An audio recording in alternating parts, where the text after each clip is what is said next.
जय श्री राधे। ये है C490। भगवान को भोग क्यों लगाया जाए। भगवान जो घर में विराजे हैं वह मैंने पहले भी अनेक बार कहा है, भगवान के विग्रह को भी भगवान का अवतार माना गया है, अर्चा अवतार। तो भावना यह है कि भगवान हमारे घर में विराजे हैं, बल्कि हमारे घर में भगवान नहीं विराजे हैं, ये भगवान का घर है। इसमें हम सब लोग भगवान के साथ रहते हैं। भगवान इस घर के स्वामी हैं, सबसे बड़े हैं, भगवान हैं। बड़ी कृपा करके वो यहाँ हमारे घर में विराजमान हैं और वह साक्षात रूप से यहाँ अपनी कृपा का वर्षण कर रहे हैं। इसको टेक्निकल भाषा में सासंग भजन भी कहते हैं। भगवान को एक मूर्ति मान के एक औपचारिकता पूरी करते हुए भोग लगा दिया, पर्दा कर दिया, घंटी बजा दी और थोड़ा पानी से पोंछ दिया, चंदन लगा दिया, ये अनासंग भजन है।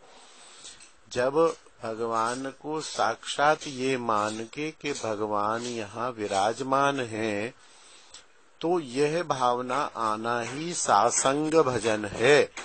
और यहाँ विराजमान है तो भोग ही नहीं लगाना, उनको स्नान भी कराना है, उनके गर्मी सर्दी का भी ध्यान रखना है, उनके वस्त्रों का भी ध्यान रखना है। भोग लगाते समय यह भी देखना है कि इतना गर्म तो नहीं जो मुंह जल जाए और इतना ठंडा तो नहीं जो नुकसान कर जाए। इस साक्षात बेस एक है कि साक्षात प्रभु यहाँ विराजे हुए हैं।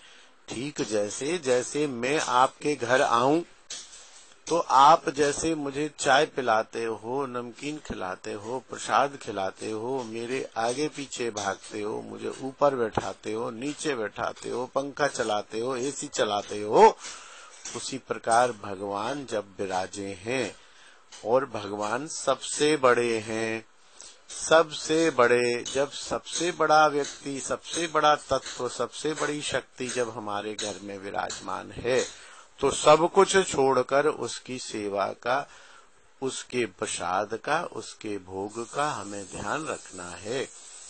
और भोग भी, अब प्रश्न आप उठाओगे कि वो खाते तो है नहीं, आप हमारे घर आते हो तो आप तो चाय पी लेते हो, कब खाली हो जाता है। तो भैया भगवान जो है दृष्टि भोग लगाते हैं।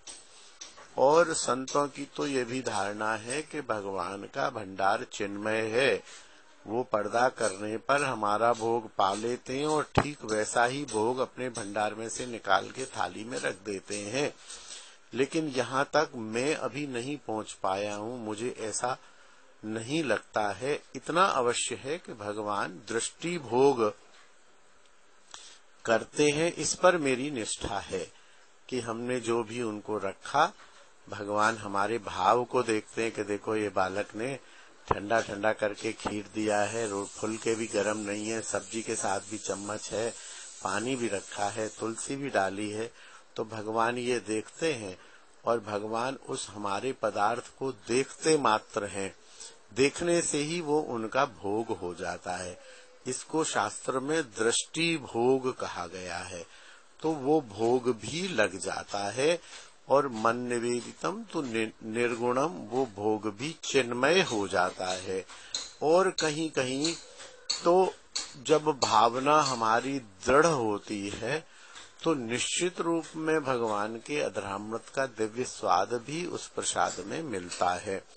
अतः इसलिए भगवान को भोग लगाया जाता है और भोग ही नहीं, स्नान भी कराया जाता है, चंदन भी दिया जाता है और माला भी दी जाती है, पंखा भी चलाया जाता है, हीटर भी लगाया जाता है, वस्त्र भी पहनाए जाते हैं, सोने के, चांदी के, मणि के, माणिक के, डायमंड के आभूषण भी पहनाए जाते हैं।